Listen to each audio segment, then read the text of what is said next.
Hello student, स्वागत है आप सभी का आपके अपने चैनल बीए स्टडी में। आज हम डिस्कस करने वाले हैं हम जो नया बैच स्टार्ट कर रहे हैं 2024-25 के लिए।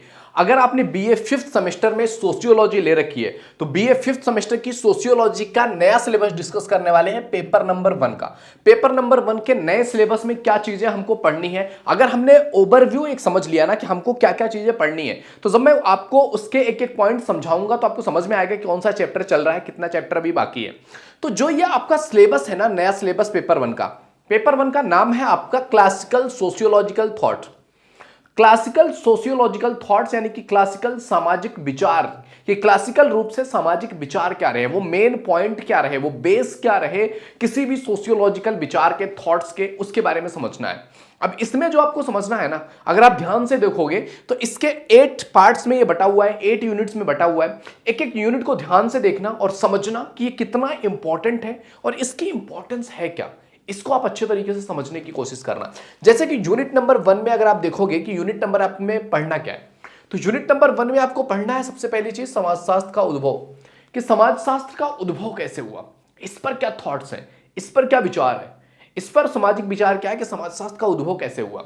समाजशास्त्र का उद्भव हुआ तो इसमें बौद्धिक संदर्भ में काफी कुछ चीजें आई, जैसे कि ज्ञानोदय आया, फ्रांसीसी क्रांति आई, औद्योगिक क्रांति आई। इन सबका प्रभाव समाजशास्त्र को उदय करने में या समाजशास्त्र को एक इंपॉर्टेंट सब्जेक्ट के रूप में स्टैब्लिश करने में इनकी भूमिकाएं कहाँ रही हैं, चाहे वो ज्ञानोदय हो, फ्रांसीसी क्रांति हो, औद्योगिक क्रांति हो, इनका क्या योगदान रहा है कि बौद्धिक संदर्भ में समाजशास्त्र के उद्भव के बारे में बात किया जा सके। ये बहुत इंपॉर्टेंट टॉपिक है। आप यूनिट नंबर जब आपको पढ़ाऊंगा ना तो आपको अच्छे तरीके से समझ में आएगा कि एक एक वर्ड्स की मीनिंग क्या है और एक एक वर्ड्स अपने आप में कितना ब्रॉड है, कितना ब्रॉड एस्पेक्ट लेकर के आ रहा है। तो यूनिट नंबर 1 में आपको ये पढ़ना है। अब आते हैं यूनिट नंबर 2 से एक एक जो विचारक हैं हमारे ना सोशियोलॉजी के, उनके बारे में समझते हैं। जैसे कि यूनिट नंबर 2 में आपको पढ़ना है अगस्ट काम्टे के बारे में। अगस्ट काम्टे, आप अगस्ट काम्टे को समझते होंगे, अगस्ट काम्टे की कितनी इंपॉर्टेंस है सोशियोलॉजी में, समझ रहे हैं। अगस्ट काम्टे के कुछ अपने विचार हैं, अपने थॉट्स हैं, जिसके बेस पर सोशियोलॉजी में इनको एक्सेप्ट किया गया है। वो थॉट्स क्या है कि इनका प्रत्यक्षवाद का सिद्धांत है। प्रत्यक्षवाद का अगस्ट काम्टे का सिद्धांत one of the most important theories है सोशियोलॉजी में। विज्ञान का पदानुक्रम कि किस तरीके से इन्होंने सोशियोलॉजी को एज ए साइंस के सब्जेक्ट के रूप में स्टैब्लिश करने की कोशिश की है, कि समाज शास्त्र को एक सामाजिक विज्ञान के रूप में किस तरीके से इन्होंने स्टैब्लिश करने की कोशिश की है। तो अगस्ट काम्टे के इन विचारों के बारे में गहन अध्ययन करनी है कि ये जो विचार है इनके बारे में हमको क्लासिकल सामाजिक थॉट समझना है कि इसके बारे में ये क्यों किया, ये विचार क्या था, इनके थॉट क्या थे, मतलब उनको बेसिकली पूरी तरह से अगस्ट काम्टे को जानना है। अगस्ट काम्टे के विचार, अगस्ट काम्टे की लाइफ, अगस्ट काम्टे के थॉट प्रोसेस, उस बारे में आपको समझना है। एंड नेक्स्ट आगे इसी सेकंड यूनिट में आपको हर्बर्ट स्पेंसर के बारे में पढ़ना है। हर्बर्ट स्पेंसर का कौन सा सिद्धांत? हर्बर्ट स्पेंसर का सिद्धांत था सामाजिक विकास का सिद्धांत। One of the most important सिद्धांत ये है सामाजिक विकास का सिद्धांत। तो हर्बर्ट स्पेंसर का सामाजिक विकास का सिद्धांत, अगस्ट काम्टे के प्रत्यक्षवाद और विज्ञान के पदानुक्रम का सिद्धांत, ये पूरा आपको यूनिट नंबर 2 में पढ़ना है। समझ में आ रहा है? तीसरे यूनिट में आपको क्या पढ़ना है? तीसरे यूनिट में पढ़ना है आपको इमाइल दुर्खीम के बारे में। Emile Durkheim is one of the most famous sociologist and also some parts of psychologist. Emile Durkheim बहुत फेमस रहे हैं, अपने थॉट्स, अपने विचार और उनकी जो चीजें रही हैं, जिस बेस पर उन्होंने अपने आप को, अपने थॉट्स रखे हुए हैं ना, उसके लिए काफी फेमस है। इनका एक सिद्धांत था सामाजिक तथ्य का सिद्धांत। सामाजिक तथ्य का सिद्धांत बहुत इंपॉर्टेंट है समाज में एक हायरार्की को डेवलप करने के लिए और हायरार्की को अच्छे तरीके से समझाने के लिए, किस तरीके से क्या चीजें डेवलप होती हैं। एंड दूसरा सिद्धांत तो one of the most important सिद्धांत रहा है आत्महत्या का सिद्धांत। सुसाइड का सिद्धांत क्या है, कोई इंसान इतने बड़ा कदम क्यों उठा लेता है, कितने टाइप्स के सुसाइड होते हैं, इसके पीछे रीजंस क्या हैं, सुसाइड से बचने के लिए क्या किया जा सकता है, इस पर इन्होंने बहुत गहन अध्ययन किया है और अपने विचार प्रस्तुत किए हैं। तो इनके ये थॉट प्रोसेस क्या है, इसके बारे में बहुत अच्छे तरीके से गहन अध्ययन करना है। तो यूनिट नंबर 3 में आपको इमाइल दुर्खीम के बारे में पढ़ना है। अब बात करते हैं यूनिट नंबर 4 की। यूनिट नंबर 4 में आपको किसको पढ़ना है? यूनिट नंबर 4 में आपको पढ़ना है विल्फ्रेडो पेरेटो के बारे में। विल्फ्रेडो पेरेटो के बारे में पढ़ना है। अब पेरेटो के अपने कुछ सिद्धांत हैं, बहुत इंपॉर्टेंट ये भी, मतलब जितने भी यहाँ पे सोशियोलॉजिस्ट आपको दिख रहे हैं ना इन 8 यूनिट्स में, सब बहुत ज्यादा ही इंपॉर्टेंट हैं।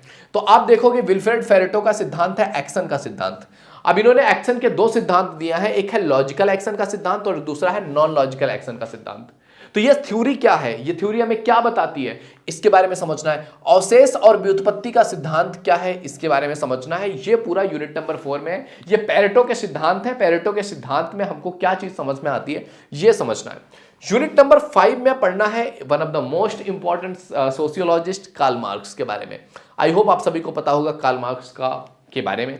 कार्ल मार्क्स के अकॉर्डिंग आज हमारी जो एजुकेशन पद्धति है कहीं ना कहीं कार्ल मार्क्स से इंस्पायर्ड है। तो हम कार्ल मार्क्स का जो सिद्धांत है द्वंद्वात्मक ऐतिहासिक भौतिकवाद, द्वंद्वात्मक ऐतिहासिक भौतिकवाद one of the most famous मतलब मोस्ट आस्क्ड क्वेश्चन है जो हर बार आपसे एग्जामिनेशन में पूछा ही जाता है। द्वंद्वात्मक भौतिकवाद का सिद्धांत बताओ। एंड दूसरा कार्ल मार्क्स का सिद्धांत है वर्ग सिद्धांत।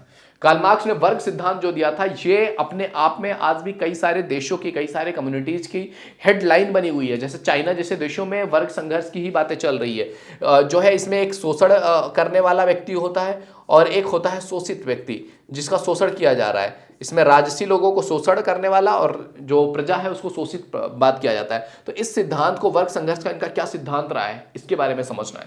तो यूनिट नंबर 5 में ये चीजें चलेंगी। यूनिट नंबर 6 में आपको पढ़ना है मैक्स वेबर के बारे में। यूनिट नंबर 6 में आप क्या पढ़ोगे, मैक्स वेबर के बारे में। मैक्स वेबर के बारे में आपको पढ़ना है क्या, वर्स्टेहन के सिद्धांत। वर्स्टेहन मतलब डीप नॉलेज, डीप अंडरस्टैंडिंग, सामाजिक क्रिया के बारे में, शक्ति और प्राधिकार के बारे में। ये मैक्स वेबर के सिद्धांत है, बहुत फेमस। मतलब ये सारे जो सिद्धांत है ना, ये अपने आप में पूरी एक सिद्धांत पे एक किताब लिखी जा सकती है। इतने बड़े ये सिद्धांत हैं, इतने इंपॉर्टेंट ये सिद्धांत हैं। 7th आपका यूनिट जो है इसमें आपको पढ़ना है GH मीड के बारे में। GH मीड के सिद्धांतों के बारे में पढ़ना है। GH मीड का प्रतीकात्मक अंतःक्रियावाद, ये बहुत इंपॉर्टेंट, ये भी थॉट प्रोसेस है। प्रतीकात्मक अंतःक्रियावाद, ये विचार क्या है, इसकी अपनी क्या इंपॉर्टेंस है, ये पूरा आपको यूनिट नंबर 7 में पढ़ना है। इसके बाद आता है यूनिट नंबर 8। यूनिट नंबर 8 में आपको क्या पढ़ना है, तो यूनिट नंबर 8 में आपको पढ़ना है टॉलकाट पार्सन्स के बारे में। टॉलकाट पार्सन्स में कौन सी थ्योरी दी है, इन्होंने एक्शन थ्योरी दिया हुआ है, one of the most important theory, action theory. Social system की थ्योरी दिया हुआ है टॉलकाट पार्सन्स ने। इसके बाद 8th यूनिट में ही आपको R.K. मर्टन के बारे में भी पढ़ना है, जिनका संरचनात्मकता का सिद्धांत और कार्यात्मकता का सिद्धांत सामने आता है। ये भी बहुत इंपॉर्टेंट सिद्धांत है। तो यूनिट नंबर 8 में आपको ये पढ़ना है। तो ये प्रॉपर आपका पूरा पेपर नंबर 1 है, जिसमें आपको क्लासिकल थॉट्स पढ़ना है, sociological thoughts, classical sociological thoughts के बारे में आपको पढ़ना है, समझना है। पूरे विद्वानों के, इतने विद्वानों के थॉट, उनके प्रोसेस, उन्होंने ये थॉट कैसे डेवलप किया, क्यों किया, क्या रीजन रहा, ये सारा कुछ आपको इसमें पढ़ना है। क्योंकि आप 5th सेमेस्टर पढ़ रहे हो, कहीं ना कहीं आप अपना ग्रेजुएशन कंप्लीट कर रहे हो, तो you have to understand the deep knowledge about these functions की, ये सारे विचार कहां से आए, क्यों आए। तो ये है आपका पेपर नंबर 1 का नया सिलेबस। एक एक करके हम ये सारी चीजें समझने वाले हैं, डिस्कस करने वाले हैं। तो अगर आप पहली बार इस चैनल पे आए तो प्लीज विजिट द चैनल। अगर आपको लगता है ये चैनल आपके लिए इंपॉर्टेंट है तो जरूर आपको इस चैनल को सब्सक्राइब की बेल आइकन हिट कर देना चाहिए। ओके, तो मिलते हैं आपसे अगले वीडियो में, तब तक के लिए जय हिंद, जय भारत।